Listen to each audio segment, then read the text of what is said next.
Buenos días mundo, bienvenidos a Mente y Cuerpo. Yo soy Brian y el día de hoy estaba aquí en la terraza o en el balcón de la casa tomando café y revisando los mensajes que me han mandado por Facebook, por Instagram y también los mensajes y los comentarios que han dejado en YouTube. Y la gente tiene muchas dudas con respecto al dinero que tiene que traer para poder venir a vivir a Europa o los requisitos. Y decidí hacer un video de las cosas que básicamente nadie te cuenta cuando eres inmigrante o cuando vienes a emigrar aquí a Europa. Porque en las páginas web puedes conseguir los requisitos, puedes conseguir los motivos para pedir la residencia, pero la realidad muchas veces se aleja. O hay muchas otras cosas que no tenemos en cuenta y la intención es que puedas venir preparado y no le siga pasando lo que le pasa a mucha gente, que llega a algún sitio y se tiene que regresar porque no estaba lo suficientemente preparado. Porque, ¿qué pasa? Me he dado cuenta, por lo menos en los grupos de Facebook, que muchas veces una persona pregunta y otras personas se ríen, lo toman a mofa o les responden, bueno, vente y ya, no sé, o llega pidiendo asilo en el aeropuerto, cosa que no es cierta. Entonces yo no sé si la gente lo hace por maldad, la gente lo hace porque no le interesa que otra persona venga o porque aflora realmente el egoísmo cuando las personas logran algo y no quieren que otra persona lo logre. Entonces yo voy a tratar de hacerlo bastante rápido y les voy a dar unos cuantos tips de cosas que tienen que saber. Mi intención no es que se vayan a sentir mal o se vayan a desanimar, todo lo contrario. Mi intención es que ustedes puedan venir totalmente preparados. Pero antes voy a compartirles un poquito la vista que tenemos desde el balcón de nuestra casa.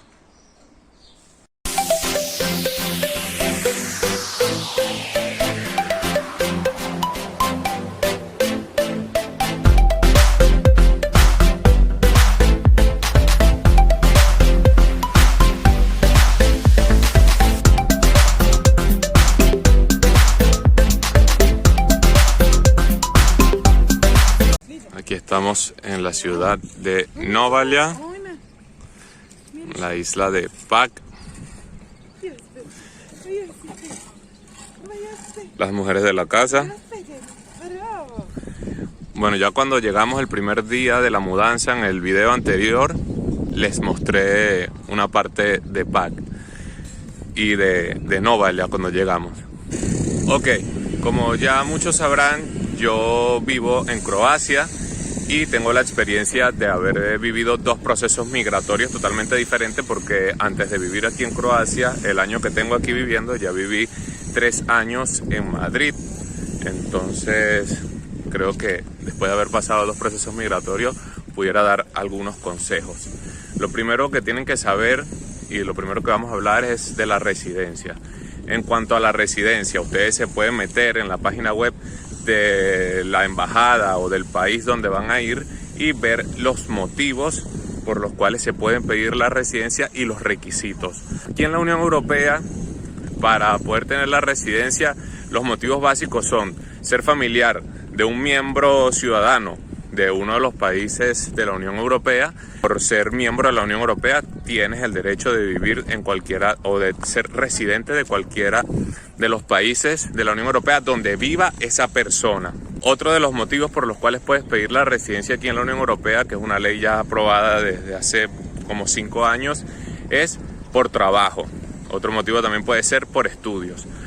Vamos a hablar solamente de los motivos más comunes, como familiar de un miembro de la Unión, por trabajo y por estudio. Hay países como por ejemplo España y Portugal que dice la ley que te pueden dar residencia por trabajo. ¿Qué pasa? Que cuando tú llegas al país, si vas a llegar a esos 2 países, por ejemplo, que es la experiencia también que tengo por terceros y porque viví ahí, en España y en Portugal, si no tienes residencia y llegas como turista, no te van a dar trabajo. No te van a dar trabajo hasta que no tengas la residencia. Aquí en Croacia, también por experiencia, sí, si tú puedes llegar aquí en Croacia como turista y si consigues un trabajo, el empleador, por ejemplo, en un bar, en un hotel, en un restaurante, esa persona, si te quiere contratar a ti, hace las gestiones ante la policía para que te den tu permiso de trabajo, que va a ser por 1 año. De otra forma, en otros países no te van a dar residencia por trabajo si no tienes una invitación previa desde tu país. O sea, por lo general, para vivir, para tener una residencia aquí en Europa por trabajo, en la mayoría de los países tiene que ser que la empresa esté interesada en ti y te contrate desde tu país. Haga las gestiones desde tu país para tú llegar aquí. De lo contrario, tienes que tener alguna afinidad o alguna conexión, algún lazo que te una con la Unión Europea para que te den la residencia. Por estudio pasa lo mismo. Por estudios tienes que aplicar desde la embajada, desde tu país, evidentemente, y los datos que tú necesites, los requisitos que necesites, cumplir con todo y tener ya la beca aprobada desde tu país. Cuando llegues aquí, sí vas a poder estudiar en los países dentro de la Unión Europea una vez que llegas, pero para eso primero vas a tener que tener la residencia y tener apostillados los documentos de tus estudios en tu país anterior para poder tener la aprobación de estudiar y homologarlos en el país donde vas a estudiar.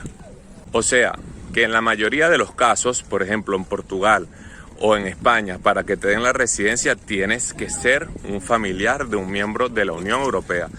De otro modo es bastante difícil. Hay mucha gente que se viene para Europa porque dice, no, bueno, allá es más fácil que en Estados Unidos. No, realmente yo considero que la dificultad puede seguir siendo la misma.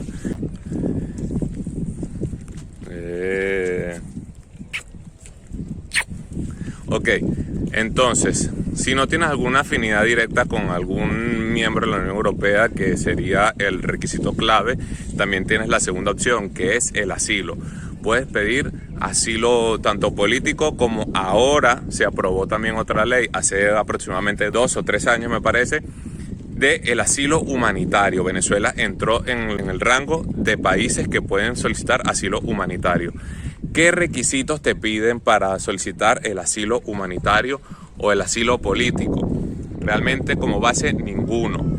El asilo político y el asilo humanitario es algo que va a determinar un juez. ¿Qué tienes que hacer? Tienes que entrar al país como turista, tienes que pasar migración.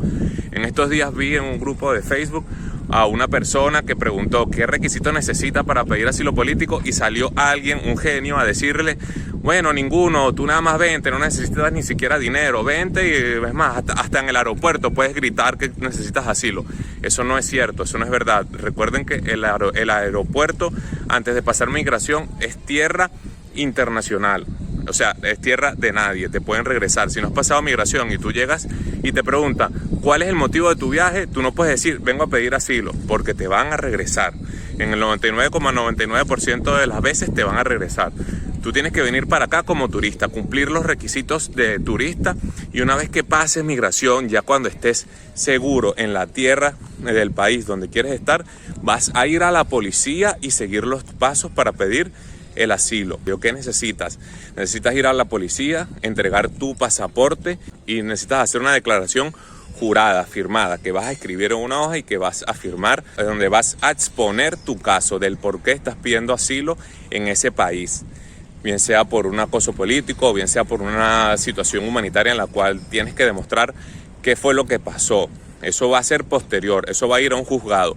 Cuando llegues al juzgado, tú tienes que presentar las pruebas correspondientes a tu caso, porque eso es como una denuncia. Tienes que presentar, en el caso de que hayas solicitado el asilo político, tienes que presentar pruebas como denuncias en la policía, pruebas de persecución, de acoso, pero de parte del Estado, de parte de organismo del Estado del país de donde tú vienes, no de que me robaron y me robó un malandro y ya está, no. De acoso político por el Estado. En el caso de que sea el asilo humanitario, tienes que demostrar que tú en tu país no puedes vivir porque no tienes los servicios básicos, por ejemplo, porque no tienes una casa, porque tus garantías no son respetadas.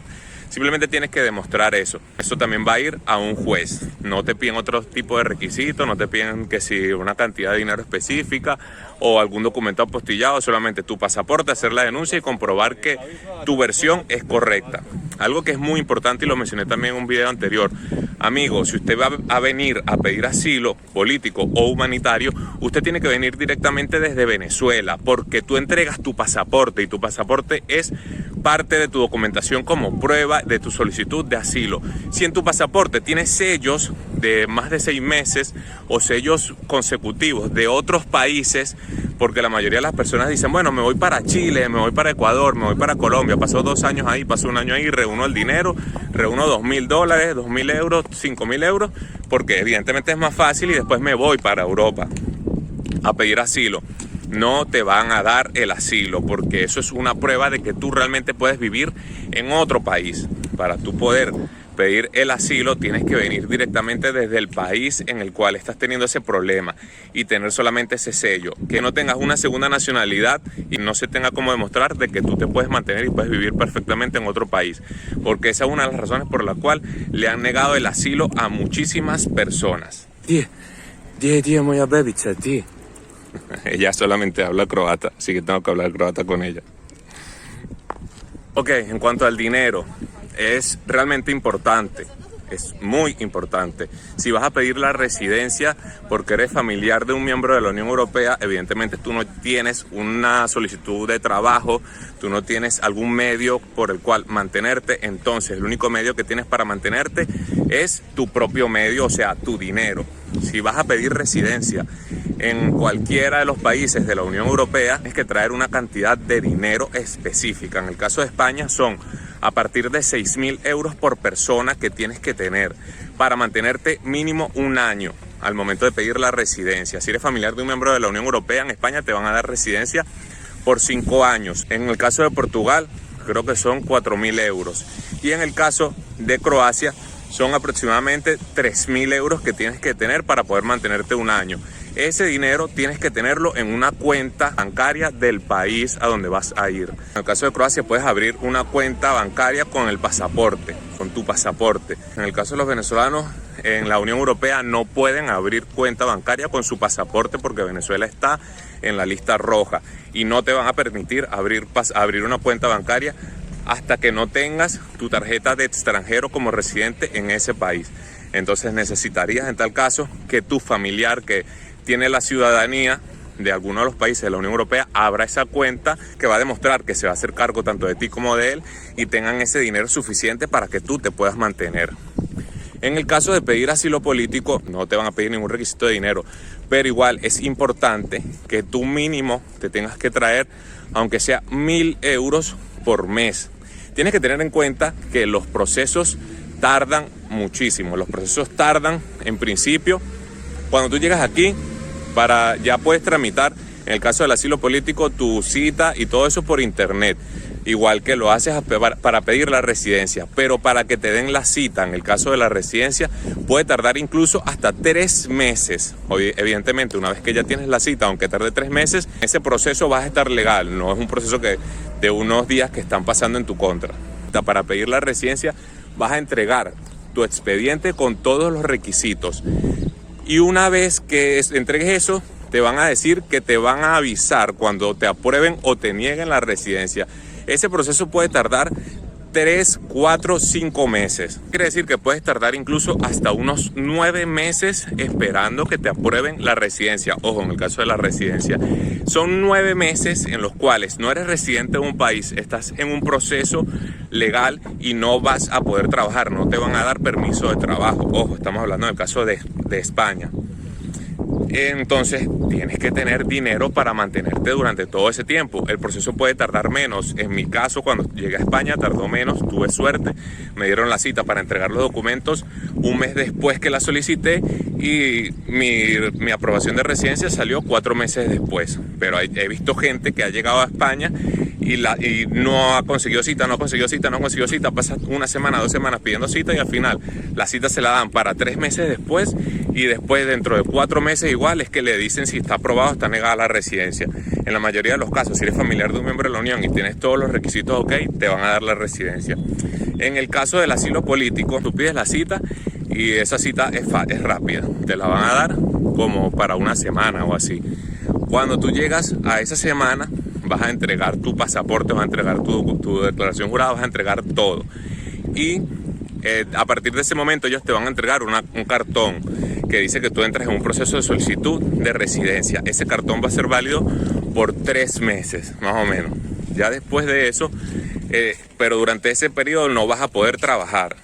Ya después, cuando se renueve ese cartón, es cuando vas a poder trabajar. O sea que ponte a pensar de que tanto pidiendo asilo como pidiendo residencia, el proceso se va a tardar entre unos 6 meses aproximadamente. Entonces tienes que tener dinero para mantenerte en esos 6 meses. Entonces es bastante difícil y no es solamente tener el dinero para mantenerte, tener el dinero para alquilar un apartamento o para alquilar una habitación, depende de la situación en la que tú vengas. Entonces yo te recomendaría que como mínimo deberías traer para cualquiera de los dos procesos dinero para vivir aquí en Europa, unos 5.000 euros para por lo menos asegurar unos cuantos meses.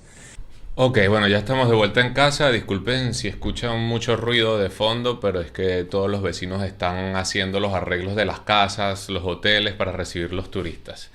Seguimos. En el caso de la licencia de conducir, que también mucha gente pregunta. En el caso de la licencia de conducir, tienes que tener en cuenta que tu licencia de conducir o tu permiso de conducir va a ser válido solamente los primeros 3 meses de tu estadía, que serían los 3 meses que puedes estar en el país como turista.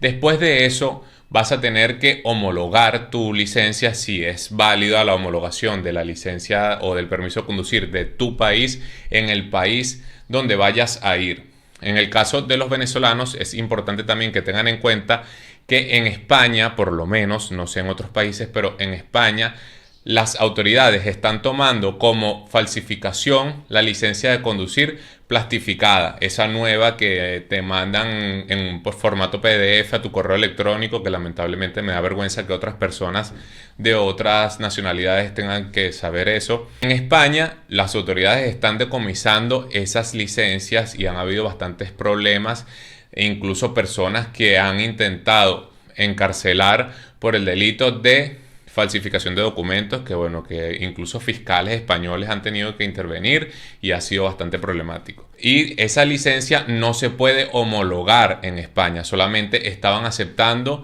hasta que yo me vine la licencia de conducir plástica, el carnet plástico como tal. Actualmente no sé si aún siguen homologando las licencias de conducir en España, de los venezolanos. Otra cosa que muchos de los venezolanos, no sé si en otros países pasará lo mismo, no estamos acostumbrados a armar currículum para poder conseguir un trabajo o un empleo. Aquí en Europa es necesario que tengas un currículum con toda tu experiencia, con todos tus datos, para poder conseguir cualquier empleo, así sea lavar platos, sea barrer pisos, limpiar como niñera, etc. En todas las empresas, por lo menos donde te hagan un contrato, te van a exigir un currículum al momento de hacerte la entrevista. Si tú eres ingeniero, si tú eres doctor, si tú eres abogado, si tú eres cualquier profesión con licenciaturas y maestrías que no tiene nada que ver con el trabajo por el cual estás optando, que vas a realizar en principio en cualquiera de tus momentos en el extranjero, yo te recomiendo que hagas un currículum sencillo donde pongas que si tienes aprobado el bachillerato y de que bueno, los cursos básicos son aprobados y que tienes experiencia en algunas áreas, porque si haces un currículum armado completo con licenciatura, maestría y experiencia en medicina o en abogacía o en cualquier otra cosa que no tiene nada que ver con ese trabajo, eso va a jugar en tu contra porque vas a tener un currículum sobrecalificado que no vas a ser apto para ese puesto. Primero, porque la persona va a entender que tu preparación no es para ese puesto, entonces tú vas a trabajar ahí transitoriamente por un periodo mínimo, o en el otro caso que tienes mucha experiencia, que tienes mucho conocimiento y realmente no le sirves a la persona en ese puesto como tal. La realidad es, si vas a trabajar como mesero, pon experiencias de mesero, pregúntale a alguien cómo se trabaja, cómo es, pregúntale a alguien que te enseñe y pones ahí cualquier cosa de cualquier servicio de mesero o de bar o de restaurante de tu país. Si vas a trabajar en un call center, pues pones experiencias con la telefonía y así sucesivamente, porque de otra manera es muy difícil que puedas conseguir trabajo. Trabajo puedes conseguir estando legal en un mes. En un mes, metiendo currículum todos los días, porque tienes que hacer como prioridad, cuando no tienes trabajo, conseguir tu trabajo. Ese va a ser tu trabajo. Tu trabajo va a ser conseguir trabajo porque cada día cuenta, cada día está en tu contra, cada día es dinero que estás gastando, el cual no vas a recuperar hasta que no puedas conseguir un trabajo, y muchas de las personas se le va el tiempo sin conseguir trabajo, se quedan sin dinero y se tienen que regresar a su país. Y eso nos lleva al siguiente punto. No estás de vacaciones, amigo, no vienes de vacaciones. O sea, tú legalmente estás de vacaciones, porque ese es tu estatus legal. Pero tú no vienes a vacacionar, tú vienes a vivir aquí, tú vienes a trabajar aquí, tú vienes como inmigrante. Eso quiere decir que el dinero que tú trajiste es parte de un requisito. Eso quiere decir que el dinero que tú trajiste es para vivir, para sobrevivir. Eso quiere decir que el tiempo que tú tienes, el tiempo que está transcurriendo, es tiempo vital para organizar y para poder arreglar tu situación legal. La mayoría de las personas vienen, y por fortuna es tu caso, de que vienes a un país, de que estás entrando a un país al que siempre quisiste visitar. Amigo, tú vas a vivir aquí, o amiga, usted va a vivir aquí.